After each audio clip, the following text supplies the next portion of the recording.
Good evening, brothers and sisters. This is, they just launched off a Dragon rocket, or the Dragon capsule, whatever those are. That light behind it to the left is supposed to be the rocket that comes off of it. And then that thing piercing the dome, what it looks like, right? It looks like it's piercing the dome, opening up portals. That's what it looks like. But the smoke, the emissions that come from it. Now this is done. This just happened at like 8:50, like 15 minutes ago of me making this video.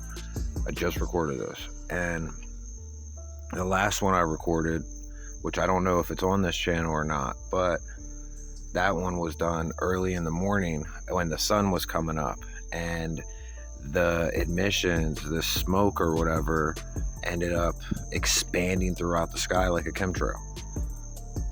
But because this is being done at night, it's going to start dissipating, and